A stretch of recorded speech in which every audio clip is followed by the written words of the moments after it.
우리 옆 사람 보고 이렇게 한번 인사하겠습니다. 웃으면서 일합시다. 앞뒤로도 한번 웃으면서 일합시다.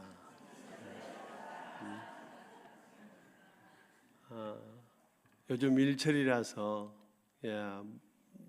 몸이 피곤하다 보면 정신적으로도 피곤하고 힘들면 웃음보다도 짜증이 먼저 나오죠. 오늘 교회 오시면서 집에서 싸우신 분 손 들어봐요. 손 들면 안 돼요. 지난 주간에 밭에서 일하면서 싸우신 분 없어요?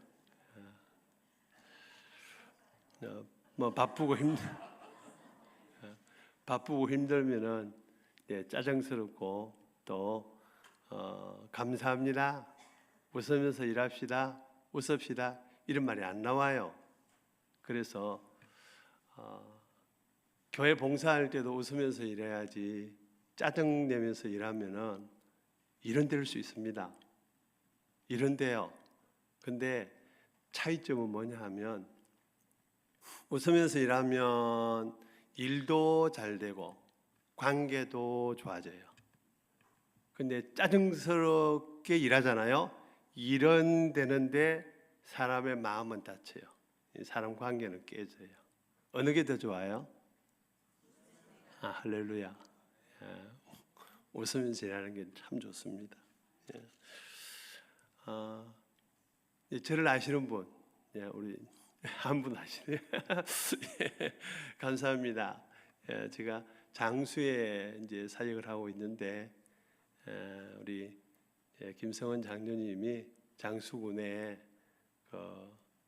기독 신우회 이제 회장님으로 섬기고 있어요. 그래서 지역의 목회자들과 함께 이제 예배도 드리고 말씀도 나누고 이제 그런 시간을 가집니다. 그리고 이제 기독 신우회에서 그 장수군 군청에 있는 이제 기독 신우회 회원들입니다.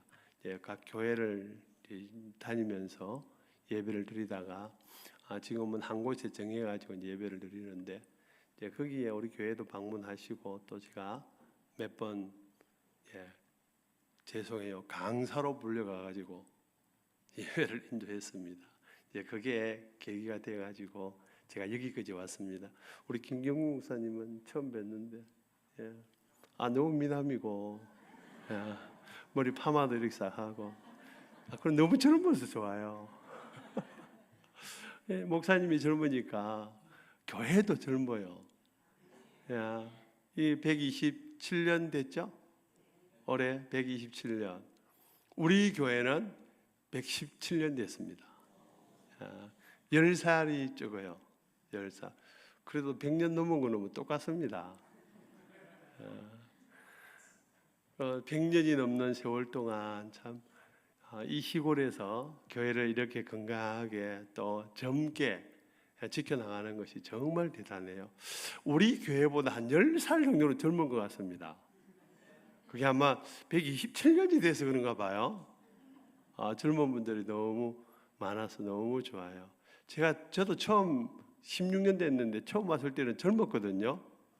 근데 16년 동안 사역하면서 나하고 같이 늙어가요. 목사님 같이 늙어갈 겁니다. 같이 안 늙어가면 좋을 터인데 같이 늙어가요. 제가 처음 와서 우리 장로님들이나 권사님들 아주 열심히 팔팔하게 그렇게 일도 하고 봉사도 하고 헌신하고 그랬었는데 요즘 이렇게 오는 거 보면은 다리 힘도 없고 허리 힘도 없고 팔다리도 힘도 없고 이런 모습을 보고 참 안타까워요. 참 세월이 어쩔 수 없구나 이런 생각을 하면서 그래서 우리 교회에서 저분들이 하늘나라 가면은 어디다 모시지 하다가 에덴 동산 하나 만들었습니다.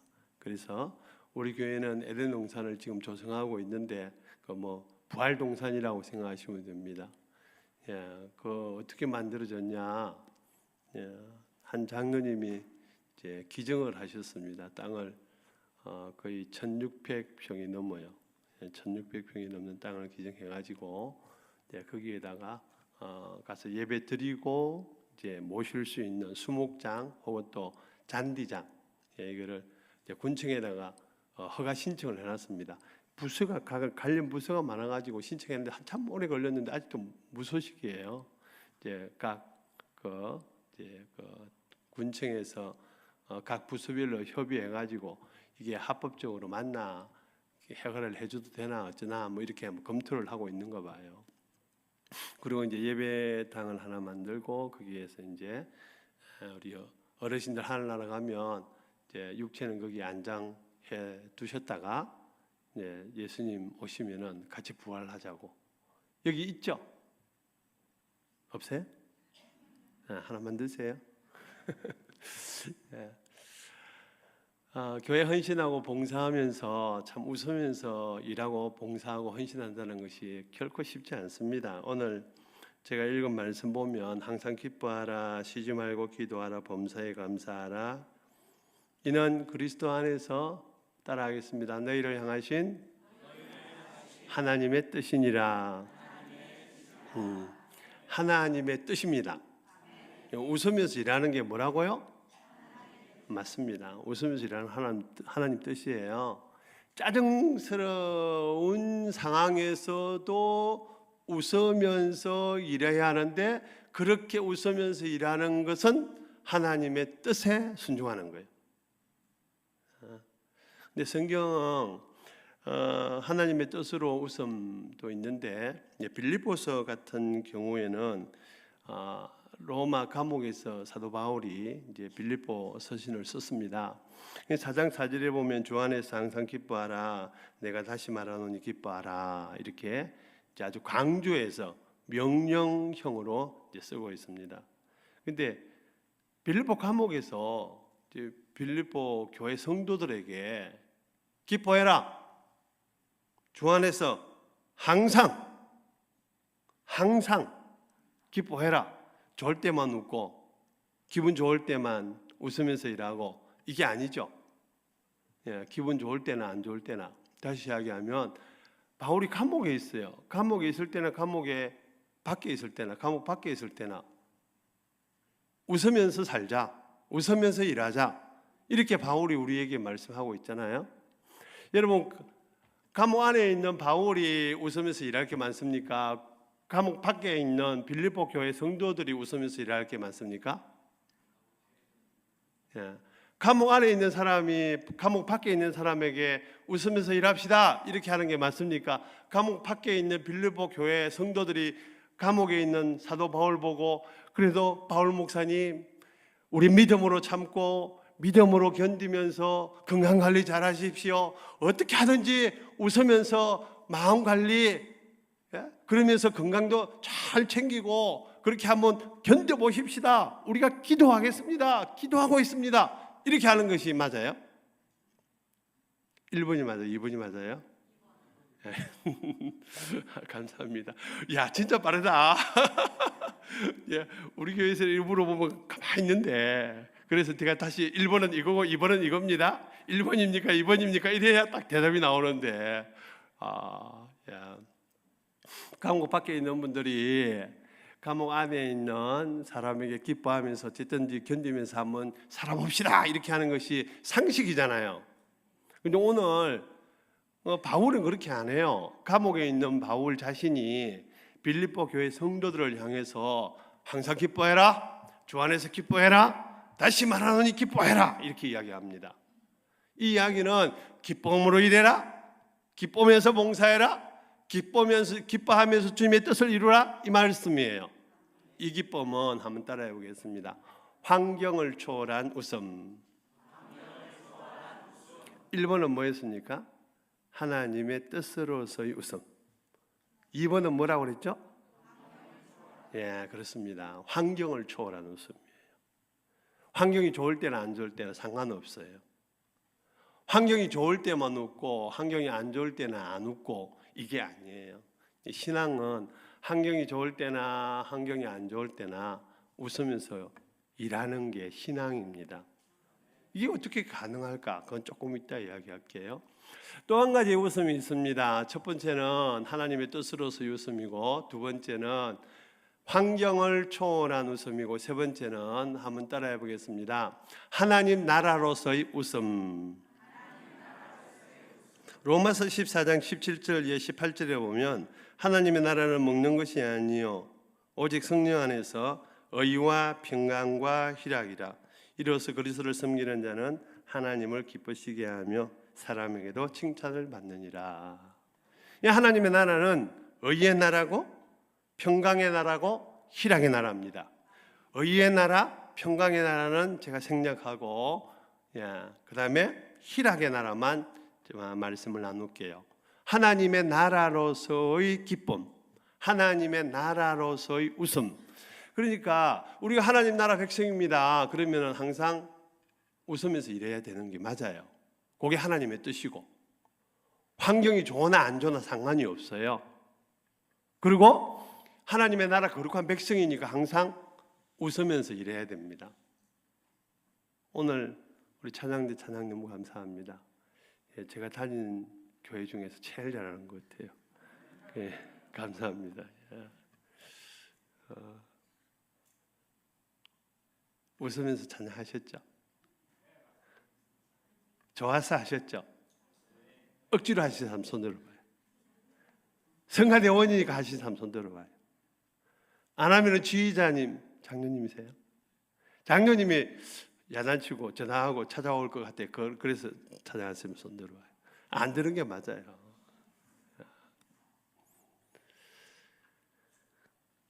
참 하나님의 나라 거룩한 백성들이 교회를 봉사하고 가정에서나 직장에서나 일하면서 웃으면서 일하는 것, 웃으면서 일하는 것, 이게 얼마나 우리에게 중요한지, 이런 하나님의 뜻으로서 하나님의 나라 백성으로서 환경을 초월한 웃음을 웃을 수 있는 사람은 한번 따라해 보겠습니다.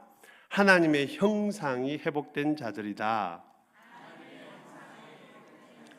성경 인간을 세 부류로 설명을 합니다. 첫 번째는 하나님의 형상으로 우리를 창조했습니다. 두 번째는 그 하나님의 형상이 범죄함으로 깨졌어요.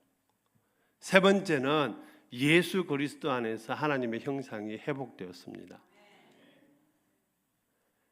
처음 창조 에덴 동산에서 하나님의 형상으로 창조한 우리 인간은 하나님과 관계 속에서 항상 보시기에 좋았더라, 그렇게 살게 하나님이 우리를 창조하셨습니다. 얼마나 감사해요. 보시기에 좋았더라, 보면 볼수록 좋은 거예요. 옆 사람 보세요. 집사님, 보면 볼수록 좋습니다. 축복하세요. 시작. 정말 보면 볼수록 좋아요? 보면 볼수록 좋아야 되는데 보면 볼수록 답답해져. 그러면 안 되죠. 그런 사람 있어요? 계세요? 집에 가가지고 남편이나 아내 얼굴 보면 에이구 이 왼수.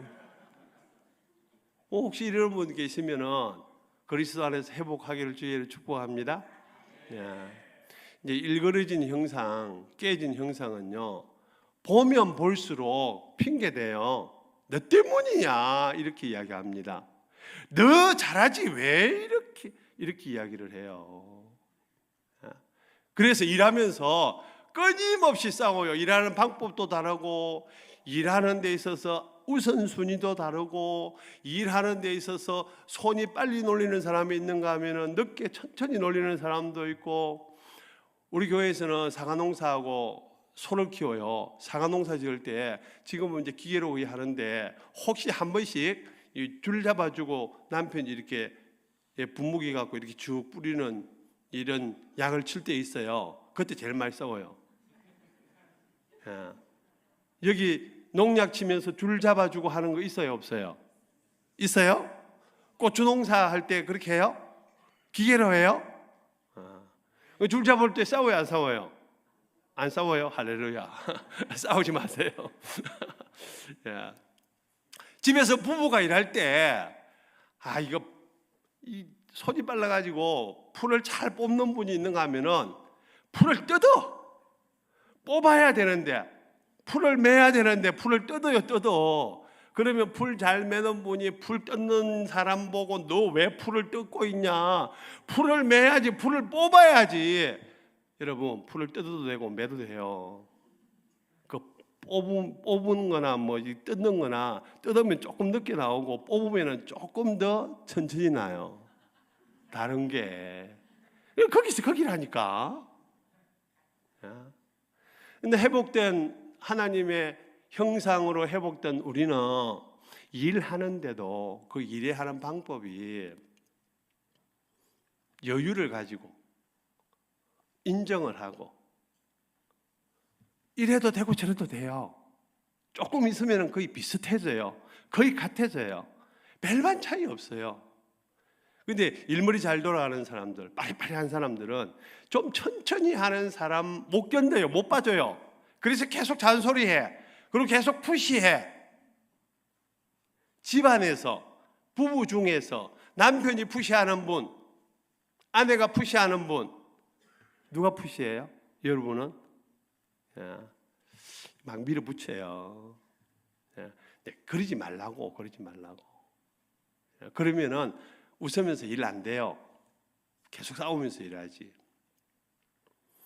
자, 인간이 깨진 타락한 인간, 하나님 형상이 깨진 우리, 그러면은 서로 다투고 싸우고 일하는 방법도 같지 않고 그래서 맨날 이게 옥신각신 다툼을 하는데, 그리스도 안에서 회복된 우리는 하나님의 형상이 회복된 우리는 웃으면서 일할 수 있습니다. 바울은 이것을 세 가지 이렇게 설명을 합니다.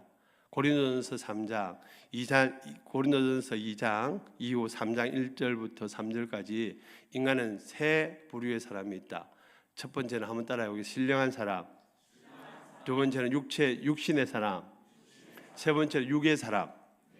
이렇게 이제 세 가지로 분류해서 설명을 하는데, 신령한 사람은 예수 그리스도를 믿고 성령이 우리 가운데 거함으로 하나님의 형상이 회복된 신령한 자다. 육신에 속한 자는 예수 안 믿는 불신자예요. 아니. 육의 사람이 불신자예요. 육신의 사람은 3장 2절 이하에서 예수님을 믿었는데 어린 아이와 같은 사람이다. 이렇게 설명을 합니다. 육신의 사람은 어린 아이와 같은 사람으로서 3장 1절 이하 쭉 설명하는 걸 보면 파당을 일으켜요. 난 바울파다, 나는 아볼로파다, 나는 예수파다. 이게 어린 신자들이 하는 행동들이에요. 신령한 자는 하나로 만들어갑니다. 하나 되게 합니다. 근데 여기에서 조심해야 할 게 육신의 사람 있잖아요. 육신의 사람. 육신의 사람은 어린 아이와 같은 자다 그러는데 이게 로마서 8장 1절 이하 9절에 보면은 육신의 사람을 이렇게 이야기를 합니다.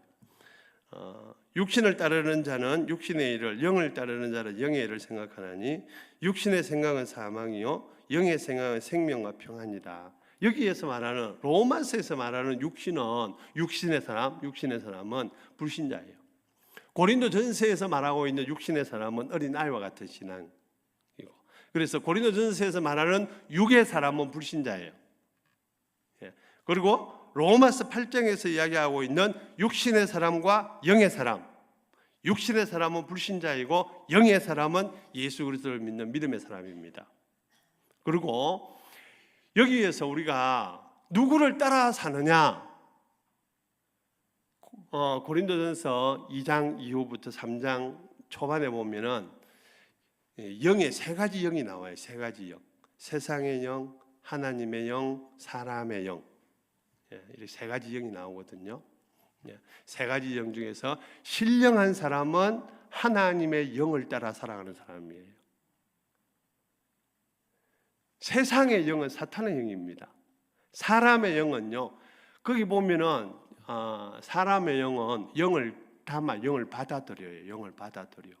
하나님의 영을 받아들이든지 세상의 영을 받아들이든지, 그러면서 사람은 영적으로 살아가는 사람들입니다. 예수님을 믿고 하나님의 형상이 회복된 우리는 영적인 사람으로서 따라합시다. 성령을 따라 사는 사람이다. 누구를 따라 사는 사람이라고요? 성령을 따라 살아가는 사람들은 생명과 평안이다 이렇게 이야기합니다. 육신을 따라가는 사람, 육체를 따라가는 사람은 사망이다 이렇게 이야기합니다. 성령을 따라가는 사람은 하나님이 주인이에요. 육체를 따라가는 사람, 고린도전서에서 이야기하고 있는 육을 따라가는 사람은 자기가 주인이에요. 누가 주인이라고요? 하나님의 형상이 일그러지면서 하나님과 관계가 깨져요. 깨지고 나면은 누가 주인이 되느냐? 자기가 주인이 돼요. 그래서 선악과는 따먹음으로 자기가 자기 주인이에요. 그래서 지금부터 선악과 따먹고 그 뒤부터 하나님이 선하다 악하다 하는 것을 자기가 판단하는 겁니다. 영의 사람, 회복된 형상의 사람, 성령의 사람은 하나님이 선하다, 아멘, 할렐루야, 선합니다. 하나님이 보시기에 좋았더라, 아멘, 할렐루야, 보시기에 좋았습니다. 하나님이 악하다, 네, 악합니다, 안 하겠습니다, 안 해야 됩니다. 말씀에 순종하는 사람이에요. 성령을 따라 살아가는 사람들입니다. 여러분 어때요? 하나님의 형상이 회복되었고 성령을 따라서 예수님과 함께 살아가는 사람입니까? 그럼 웃으면서 일해야 돼요. 왜? 하나님의 뜻이니까요. 왜? 환경을 초월한 웃음을 가지고 있으니까요. 하나님의 나라가 희락의 나라, 기쁨의 나라잖아요. 그래서 웃어야 되는 거예요. 여러분 신앙은 끊임없이 성령 하나님께로부터 우리가 우리 자신들의 의지를 굴복하고 순종하고 그리고 하나님 앞에서 웃으면서 일하며 살아가는 거예요. 하나님은 짜증 부리면서 일해도 일이 돼요. 안 되는 거 아니라니까요. 일이 돼요. 근데 뭐가 남다고 그랬죠? 아픔이 남아요. 거기에는 고통이 남아요. 웃으면서 일하면요 행복해요. 감동을 받아요. 사람들에게 교훈해요. 예를 들어서 이 동네는 교회 하나밖에 없죠. 송주동 교회. 우리 동네는 신정교회 하나밖에 없어요. 다른 마을에 가면은 교회가 2개 있는 마을 있잖아요. 이 교회는 싸워서 2개일까요? 아니면은 사랑으로 분립해가지고 2개일까요? 어떻게 아세요? 싸워서 되든지 분립해가지고 되든지 어쨌든 2개의 교회는 좋아요. 1개보다 좋잖아요. 그렇죠? 안 좋나? 어째 좋아요. 좋다니까요. 1개보다 2개가 좋아요. 그런데 분립해가지고 세운 교회는 거기에는 감동이 있습니다. 그렇게 교회가 개척되어 나갈 때는 거기에는 그 이야기 자체가 헌신이 있고 기쁨이 있고 감동이 있어요. 싸워서 나간 교회는 항상 서로 뭐가 돼요? 앙금이 있어요. 앙금 알죠? 서로 이렇게 시기하는 마음도 있고 질투하는 마음도 있고 저기 잘 되면 괜히 배가 이렇게 살 아프려고도 하고 우리가 잘 되면 저쪽에서 괜히 시기하는 사람들도 나오는 것 같기도 하고. 근데 여러분 사랑으로 분립해가지고 나누어주면은요 그런 거 없어요.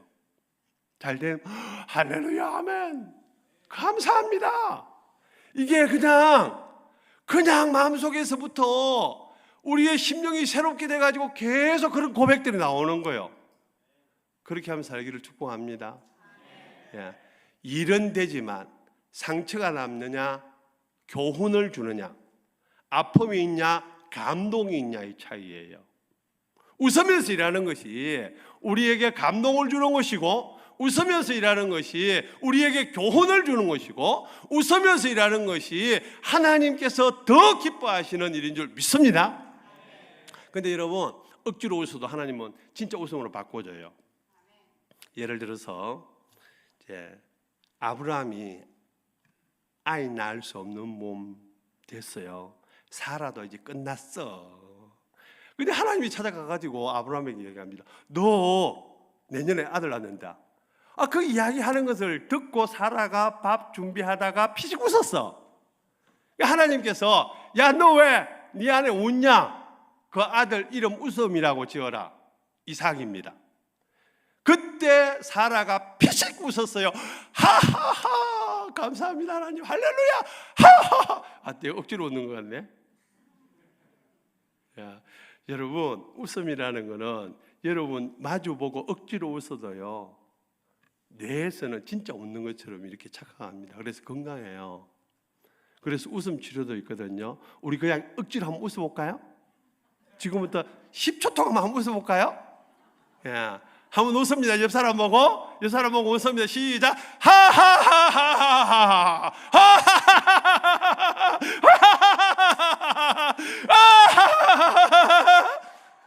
나 진짜 웃잖아 봐요.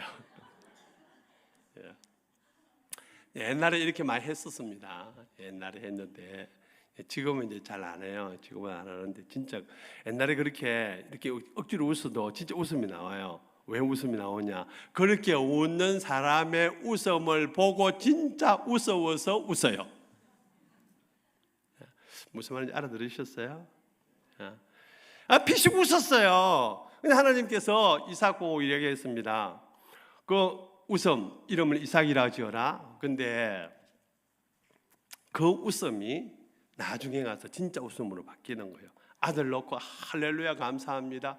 그리고 걔 이삭이 한 17, 18살 됐을 때 하나님이 아브라함 부릅니다. 아브라함아, 너 이삭 있지? 번제로 드리라. 아들 잡아서 불에 태워 드리래요. 하나님이. 아브라함 어떻게 했죠? 데리고 왔어요. 데리고 왔다고. 그 17년 한 17년 내지 18년으로 보고 있습니다. 그 기간 동안을. 그 기간 동안 아브라함은 하나님과 어떤 관계를 맺었을까? 그 기간 동안 하나님은 아브라함에게 몇 번 찾아갔을까? 아브라함은 하나님을 얼마나 만났을까? 어느 정도 만났을까? 어느 정도 교제를 했을까? 이제 성경 찾으시고 그거 생략할게요. 어쨌든 하나님께서 말씀하시다 아브라함은 이삭을 데리고 가서 번제로 드립니다. 그리고 결박을 하고 잡으려고 할 때 하나님이 아브라함아 됐다. 이제 너가 나를 경외하는 줄을 알았노라. 이제 너가 나를 경외하는 줄을 알았노라. 그리고 뒤봐 양이 있었습니다. 여호와 이레. 진짜 웃게 만들었잖아요. 그 여호와의 이레의 축복 하나님이 준비했습니다. 하나님이 준비한 그야말로 준비한 웃음이었어요. 얼마나 감동이, 이런 감동 안 되는 것 같은데 감동되는 이야기 하나 더 할게요. 우리 교회에 복지관이라고 이제 식사하는 집이 있어요. 식사하는 집이 있는데 그거를 리모델링을 했습니다. 이 교회 리모델링 진짜 잘 해놨어요. 아주 깔끔하게. 그리고 화면도 너무 잘 나와요. 야, 진짜 미납니다. 그리고 리모델링 할 때 우리 장로님이 거기에서 한 달 반 정도 이렇게 봉사를 했습니다. 집사님 한 분하고 이제 그 기술이 있어요. 그 봉사를 하면서 교회에서 이제 어떤 이렇게 좀 이제 생각을 해서 사례를 하려고 그러니까 장로가 일하면서 뭔 돈을 받겠냐고. 집사님은 생업이니까 집사님만 인건비를 이제 계산해드리고 이제 자기는 안 받겠다요. 그래서 알았다고. 근데 하나님이 주셨어요. 하나님 어떻게 주셨냐? 그게 한 달 반 정도 이제 소를 키우는 장로님이신데 소가 새끼를 낳는데 항소하고 암소하고 차이가 커요. 거의 한 250에서 300만 원 정도 차이 납니다. 좋은 소 한 마리. 그 소가 굉장히 미남도 있어요. 미남. 그렇죠? 소가 미인도 있어요. 없어요? 소 안 키워요? 키워요? 안 키워요? 있습니다. 제가 거짓말 안 해요. 네, 소가 미남도 있고 미인도 있어요. 근데 그 일하는 기간 동안 소가 새끼를 낳으면 이거 띄웠어야 돼요. 소가 새끼를 낳으면 이렇게 새끼를 낳으면 이렇게 띄웠어야지. 붙였으면 안 돼요. 붙이시면 어떻게 돼요? 그거 안 된다니까요.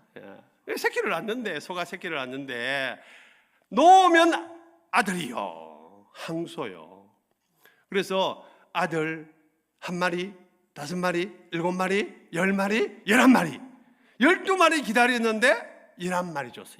11마리. 11마리를 줬는데 만약에 300만 원이 차이가 나면은 11마리 한 달 반 동안 얼마죠? 얼마예요? 계산 안 되죠? 예, 3,300만 원. 뭐 3천만 원, 3천만 원. 2달 반도 3천만 원, 뭐 많이 버는 사람 많이 벌지만 우리 시골이라서 2달 반 만에 3천만 원 버는 게 그렇게 많지 않아요. 우리 집사님 한 분이 와가지고 리모델링 할 때, 우리는 새끼만 낳으면은 암소야. 그래서 제가 속으로 와서 봉사해봐요. 하나님이 암소를 항소로 바꿔준다니까요. 바꿔줘. 제가 속으로 직접 보고 일하면 시험 들잖아요. 여러분, 목사님 시험 안 들게 하세요. 봉사한다 그러면 웃으면서 와서 하세요. 일한다 그러면 웃으면서 와서 하세요. 뒷짐지고 구경하는 사람 한 사람 얻기를 주의를 축복합니다. 하나님이 그렇게, 여러분 한번 생각해 봐요. 항소가 임신을 할 때, 다시 이야기하면 소가 임신을 할 때 10개월입니다. 약 10개월요. 10개월인데 그 10개월 할 때 태어날 때의 암수가 바뀌어요? 아니면 태어날 때 정해져요? 수송아지, 암송아지? 아니면 임신할 때 정해져요?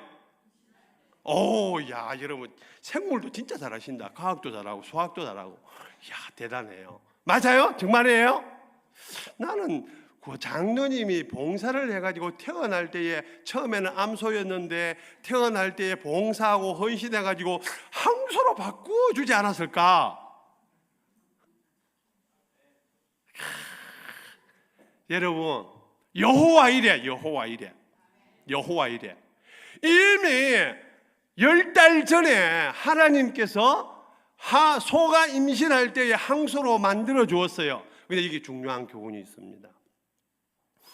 10달 전에 이미 정해졌는데 그 장로님이 교회 리모델링을 할 때에 헌신할 것이라는 것을 하나님은 아셨을 거예요. 우리는 알아요? 몰라요?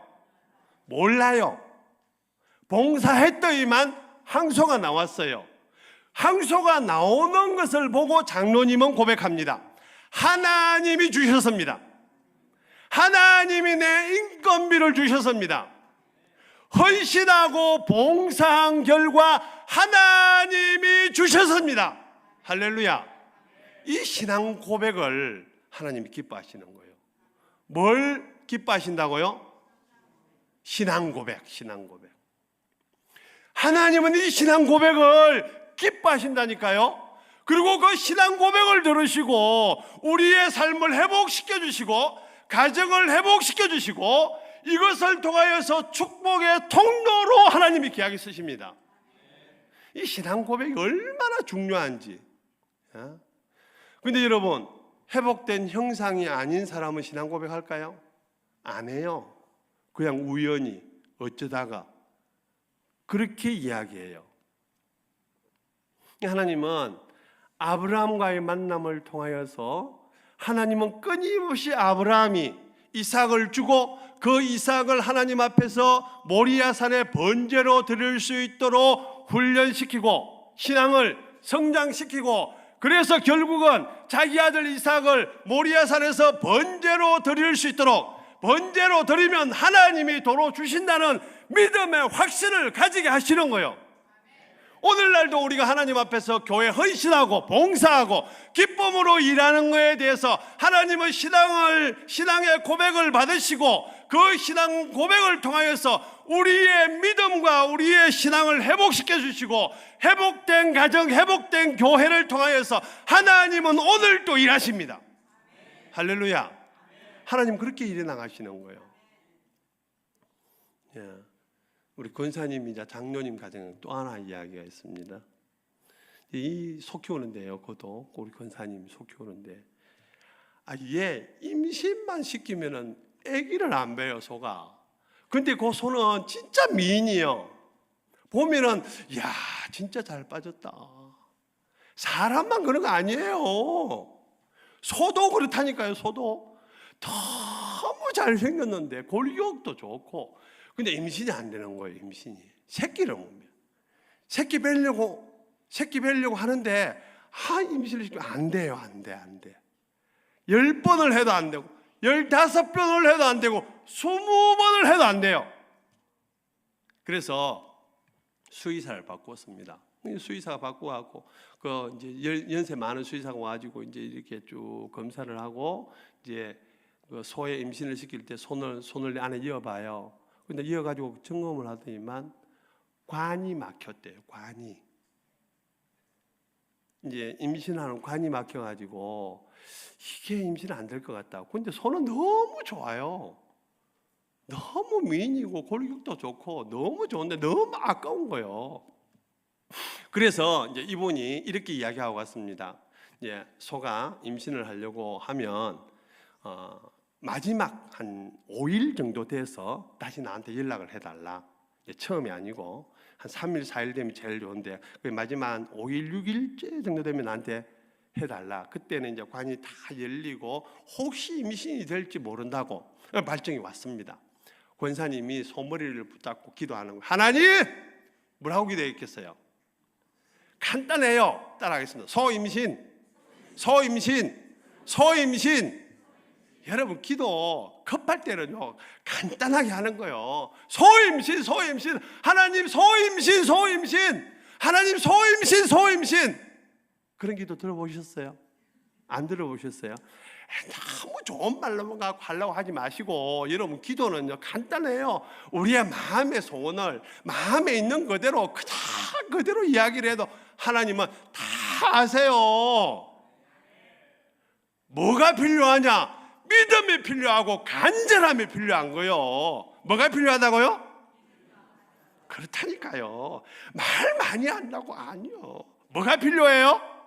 믿음이 필요하고 간절함이 필요한 거예요. 소임신 5일이 지났어요. 연락을 했습니다. 와가지고 했어요. 됐을까 안 됐을까요? 됐으니까 이야기하죠. 근데 그 뒤에 이 권사님이 남편에게 가서 이야기합니다. 여보, 이거는 분명히 하나님이 주셨어. 그러니까 하나님께 바칩시다. 그 남편도 참 좋으신 분이죠. 맞아요. 하나님이 주셨어요. 하나님께 바칩시다. 그래서 그 송아지 낳고 키워가지고 팔아가지고 헌금했어요. 그 뒤에 그 미인소 새끼 줄줄이 잘 낳았습니다. 여러분 여기에서 믿음의 고백 보십시오. 누가 주셨다고요? 하나님이 주셨습니다. 하나님이. 이 신앙 고백을 하나님이 받으시는 거예요. 그 신앙 고백을 받으시고 그 가정을 하나님이 회복시켜 주시는데 그 권사님이 처음 신앙생활 할 때 너무 핍박을 많이 받았습니다. 시아버지, 시어머니 모시고 살았는데요. 그 시아버지는 그 동네 유림 제사 지내는 사람이었습니다. 참 시간 잘 간다. 예, 진짜 잘 가죠. 예, 이 이야기만 하고 끝낼게요. 예, 너무 오래 하면 또 여러분 그렇고 다음에 혹시 또 뭐 불러주시면 뭐 오고 뭐 안 오면 뭐 그냥 죄송합니다. 죄송해요 목사님. 예. 그 권사님이 참 핍박을 너무 많이 받아서 유림이에요. 그 시아버지가. 그래서 유림 제사 지내는 그런 분이에요. 예수 믿을 분이 아니에요. 근데 그분이 갑자기 아팠어요. 그래서 이제 신방을 와달라고 그래가지고 신방을 갔는데 그 전에 이제 권사님이 저한테 이런 이야기를 했습니다. 제가 한번 신방을 권사를 데리고 와가지고 연세 많으신 분한테 이제 아프신 분한테 이야기를 하면서 복음을 전하고 그 어른한테 내가 이랬습니다. 어르신 돌아가시면 제가 기독교 장례로 치료도 되겠습니까? 그러니까 그 어르신이 교회를 안 나오는 분이에요. 부인은 교회 나오시는 분인데 예 목사님 기독교 장례식으로 치료주면 너무 고맙고 감사하겠습니다. 그래서 기독교 장례식을 치렀어요. 그때 그 권사님이 그 이야기를 듣고 현장에 있었습니다. 그래서 그 권사님이 나보고 한번 이야기를 해요. 우리 시어머니, 시아버지 어떻게 계기가 돼가지고 만나서 이야기를 할 때 그 이야기를 꼭 해달래. 그 연락이 왔어요. 병원에. 근데 그 어른이 이제 급성 백혈병으로 이제 입원해가지고 그 연락이 와 갔더니만 가고 이제 보험진하고 예수 믿겠냐고 그렇게 믿는다고 기도하고 그리고 내 물어봤어요. 어르신 하늘나라 가시면 기독교 장례식으로 치료되겠습니까? 아, 목사님 그래 주면 너무 좋죠. 의외의 반응이에요. 그분이 그렇게 말할 분이 아니에요. 근데 그 이야기를 누가 들었는가 하면은 아들 3명이 있어요. 막내 아들이 들었어요. 막내 아들이 듣고 권사님이 듣고 그렇게 하고 하늘나라 갔어요. 기독교 장례를 치렀어요. 막내 아들이 정인이에요. 형 제일 위에 큰형, 그 다음에 가운데 있는 형은 우리 교회 나오는 권사님의 남편이에요. 그래서 그 막내 아들이 제일 큰 형한테 이야기하고 우리는 이제부터 예수님을 믿읍시다. 예수님 믿습니다. 그리고 기독교 장례식을 치렀습니다. 기독교 장례식을 치르면서 그 동네에 있는 분들 이 어른이 이런 반응이에요. 그런데 치렀어요. 그리고 장례를 치르고 그 집 전부 예수 믿기를 하고 어머니 모시고 교회를 왔는데 약 한 30여 명이 왔습니다. 그날 첫 주일날 가족들이 다 손자 손녀 다 데리고 그렇게 하나님 앞에 가정이 회복되면서 약 10년 전 뒤로 가면은 그 남편 있잖아요. 그 남편이 술 먹고 1차 가고 2차 가고 3차 가고 이렇게 했던 분이에요. 이 권사님의 남편이. 근데 노는 거 두 번째 가라 그러면 조금 거시기해요. 관광차 올라갔다 병들고 숟가락 꽂고 다니면서 노래 부르라고 이렇게 세워가지고 복도에 나와가지고 춤추라고 앞장서서 했던 분이에요. 근데 그 남편이 예수님을 믿었어요. 예수님을 믿고 술 끊고 노는 거 다 끊고 훈련받고 예수님의 제자로 사시다가 장로님이 되셨어요. 그 장로님이 누군가 하면 우리 김성원 장로님도 아세요. 최재원 장로님이세요. 그 가정이에요. 그 가정을 하나님이 그렇게 회복시켜 주시는데요. 선교에 최선을 다하고 선교에 앞장섭니다. 우리가 선교사를 한 분 태국에 파송을 했습니다. 파송한 지 5년 만에 교회를 지으려고 그랬는데 안 돼가지고 예배당을 지으려고 그랬는데 안 돼가지고 7년째 예배당을 지었습니다. 7년째 예배당을 지을 때에 장로님, 그 권사님이에요. 적금을 들어가지고 적금을 타가지고 2천만 원을 가지고 왔어요. 예배당 건축하는데 건축 헌금으로 드립니다. 그리고 또 있는데 시간이 가서 이제 책략 여기 정리할게요. 여러분 웃으면서 하나님 앞에 일한다는 것 하나님의 뜻이고 환경을 초월한 웃음이고 하나님 나라의 웃음입니다. 웃으면서 일해야 돼요. 웃으면서 어떻게 해야 되느냐? 섬겨야 돼요. 섬겨야. 예수님이 오신 목적 섬김을 위해서 오셨습니다. 예수님이 마가복음 10장 45절 인자에 온 것은 섬김을 받으려 함이 아니라 도리어 섬기려 하고 자기 목숨을 많은 사람의 대속물로 주려 함이니라. 여러분 웃으면서 일한다는 것, 그 일한다는 것, 교회에서 일한다는 것, 가정에서 일한다는 것, 직장에서 일한다는 것 섬김이에요. 섬길 때에 거기에 웃음이 나옵니다. 섬길 때에 웃음이 나오는데 그 섬김은 어떤 섬김이냐? 섬김은 첫 번째 한번 따라해 보겠습니다. 섬김은 낮추는 것이다. 자신을 낮추는 거예요. 자신을 낮추는 거. 예수님 하나님이세요. 하나님의 아들이세요. 창조자세요. 창조자이신 예수님 너무 잘 알아요. 우리가 그 창조자이신 예수님께서 피조물로 이 땅에 오셨어요. 자기를 낮췄어요. 그리고 죽기까지 복종하고 우리에게 생명을 주었어요. 그래서 섬김은 낮추는 거예요. 자신을 낮추는 거예요. 가정에서 부부가 서로 낮추어 섬겨봐요. 싸울 일이 있을까요? 안 싸운다니까요. 싸울 일이 없지. 서로 낮추고 섬기는데 안 싸운다니까요. 두 번째, 섬김이라는 것은 따라하겠습니다. 주는 것이다. 예수님께서 사람의 대속물로 주려 함이니라. 대속물로 주는 거, 이 대속물이라는 뜻은 당시에 노예, 종, 로마 시대 때 노예이죠, 노예. 이 노예를 주인이 해방을 시키려고 그러면은 다른 사람이 이 노예에 대해서 값을 지불해야 돼요. 그 값을 지불하는 것이 대속물이에요. 대속물. 그러면 예수님께서 우리를 대속물로 자기 자신을 주었어요. 어떻게? 예수님께서 이 땅에 오셔가지고 우리를 섬겨주셨습니다. 자신을 주었습니다. 우리가 죄와 사망의 노예가 되어 있었어요. 죄와 사망의 노예. 죽음이 우리를 붙잡고 죄가 우리를 붙잡고, 그래서 그 노예로서의 삶을 살아가는데 그 노예로서의 속전을, 대속물을 예수님이 십자가의 죽음으로 완전하게 해결해 주셨습니다. 그래서 영의 사람은 생명과 평안이니라. 생명의, 즉 사망에서 생명으로 옮겨주셨고, 죄 아래서, 죄의 권세 아래서부터 우리를 해방시켜 주셨습니다. 그게 속전물로 주신 거예요. 그래서 여러분, 주는 것은 따라합시다. 생명을 살리는 것이고 평안을 주는 것이다.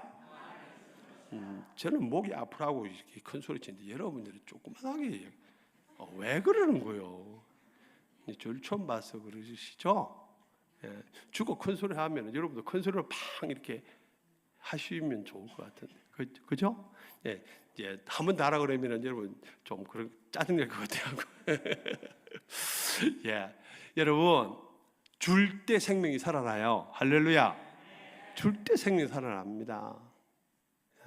그래서 섬김은 나를 낮추어서 나를 주는 거예요. 거기에 생명이 있고 거기에 자유가 있고 거기에 평안이 있어요. 적용 하나만 하겠습니다.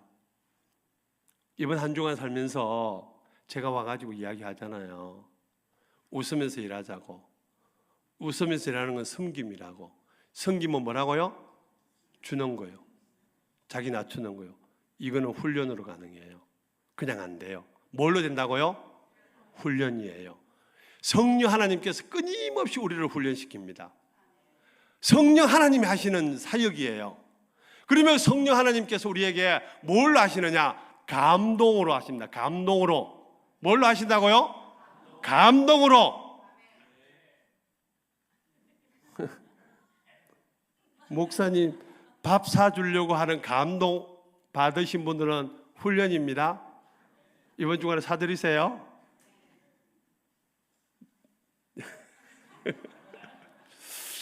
여러분, 성도들끼리 구역에서 우리 성도 너무 고생하고 너무 힘들게 살고 너무 어렵게 사는데 내 마음속에 감동이 일어나요.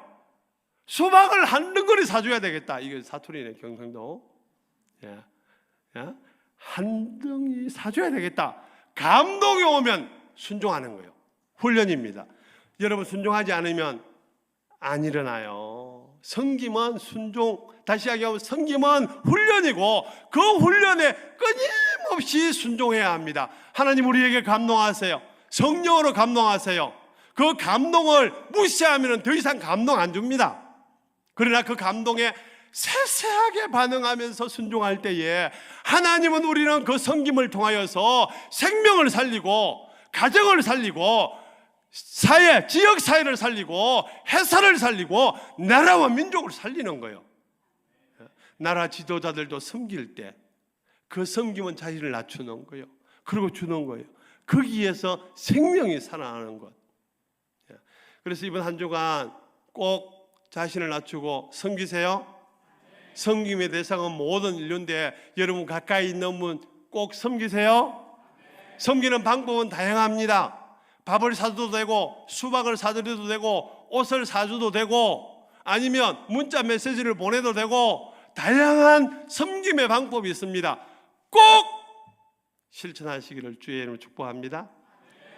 웃으면서 일합시다.